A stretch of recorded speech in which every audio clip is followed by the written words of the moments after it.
ኤርትራዊ ፕሮፌሽናል ተቐዳዳማይ ክለብ ትሬክ ናትናኤል ተስፋፅየን ዳውን ኣንደር ክላሲክ ኣብ ዝተሰመየ ውድድር ካልኣይ ደረጃ ብምሓዝ ንዕኡን ንጋንትኡን ድሙቕ ዓወት ኣመዝጊቡ ናቱ እንቋዕ ሓጎሰካ ኣፍቀርቲ ቅድድም ብሽክለታ እውን እንቋዕ ሓጎሰና 2024 ብዓወት ጀሚራ ኣላ እሞ ዓመትና ይግበራ እናበልኩ ናብ ናይ ሎሚ መደበይ ክሓልፍ እዚ ወግዕ ስፖርት ኣብ ሲነማ ሰመረ እዩ ወትሮ ስፖርታዊ ፍሉይ ትሕዝቶ ብፍላይካ ኣብ ቅድድም ብሽክለታ ዝተኮረ ንምርካብ ሳብስክራይብ ብምግባር ቤተሰብ እዚ ቻነል ኩኑ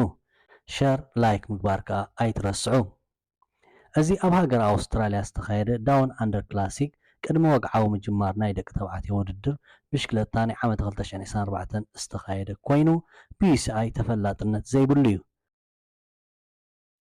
ኣብዚ ኤኳዶራዊ ጆናታን ናቨስ ብቅፅበታዊ ውድድር ቀዳማይ ኮይኑ ዝተዓወተሉ ውድድር ናትናኤል ተስፋፅየን ብፀቢብ ተበሊፁ ካልኣይ ደረጃ ሒዙ ውድድሩ ዛዚሙ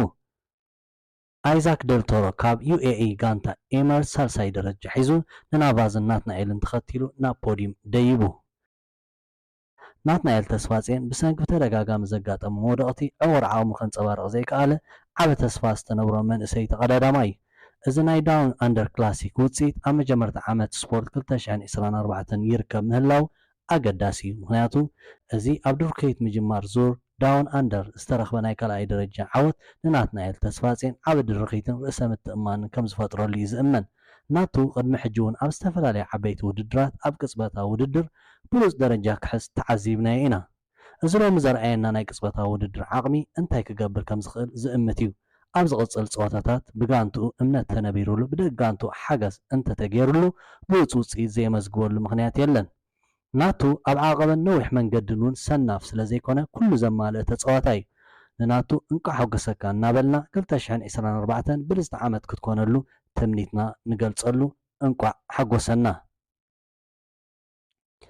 ኣብዚ ውድድር ዝተሳተፈ ካልእ ፕሮፌሽናል ተቐዳዳማይ ቢንያም ግርማይ ከዓ መበል 51 ደረጃ ሒዙ ውድድሩ ብሰላም ዛዚሙሎ ተወሳኺ ዝሕጉስ ዜና ተስፉ መንእሰይ ተቐዳዳማይ ዩኤል ሃብታ ምስ ክለብ ባይክ ኤድ ተፀንቢሩሎ ነዚ ብሉፅ ኤርትራዊ መንእሰይ ተፃዋታይ ምፍራማ ሓዳሽ ክለቡ ክለብ ባይክ ኤድ ብሓጎስ ገሊፃ መግለፂ ባይክ ኤድ ነተስፉ በዓል ተውህቦ ኤርትራዊ መንእሰይ ተቐዳዳማይ ዩኤል ሃብታ እንቋዕ ብድሓን መፅኻ ንብሎ ከም ኩሉ ግዜ ካብታ ውዕውዕ ናይ ብሽክለታ ስምዒት ዘለዎ ሃገር ኤርትራ ሓደ ንኡስ ተቐዳዳማይ ምፍራምናን ናብ ጉዕዞ ጋንታና ምፅምባርናን ሓበን ይስምዓና ኤርትራ ሓንቲ ካብ ንኣሽቱ ሃገራት ኣፍሪቃ ኮይና ብዘይ ምቁራፅ ንኣህጉር ኣፍሪቃ ዘኽርዑ ዕዉታት ተፃወቲ እያ ተፍሪ ክልተ ግዜ ንውድድር ናብቲ ሃገር ክንበፅሕ ዕድል ረኺብና ኢና ህዝባ ኣዝዩ ሰላማዊ ፈቃርን ተቐባሊ ጋሻን እዩ ዩኤል ከም መብዛሕትኦም ኤርትራውያን ተቐዳደምቲ ኣብ ምሕኳር ዓቐብ ብሉፅ እዩ ይኹን እምበር እቲ ዝሓየለ ጎኑ ኣብ ቅፅበታዊ ውድድር እዩ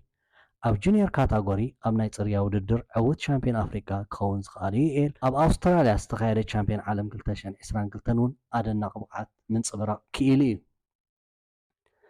ኣብ ኤርትራ ዝርከቡ ናይ ቀረባ መሓዙትና ብፍላይ ከዓ ተቐዳዳማይ ሜሮን ኣማንኤል ናይ ዩኤል ተውህቦ ተዓዚቡ ክንከታተሎ ተማሕፂኑና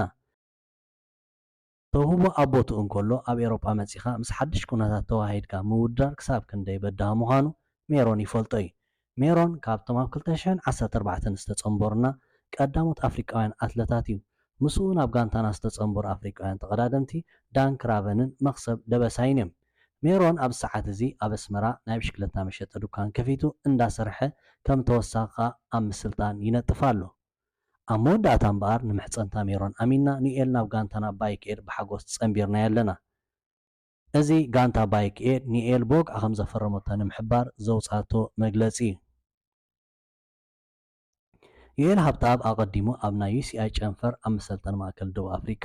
ትምህርቲ ንምቕሳምን ጎኒ ጎኒ ከዓ ውድድራት እንዳገበረ ይፀኒሑ ዝተዋሃቦ ስልጠና ብዝግባእ ቀሲሙ ኣብ ዝተፈላለየ ውድድራት ብሉፅ ውፅኢት እንዳመዝገበ ኣብ ፅቡቅ ቁመና ምህላው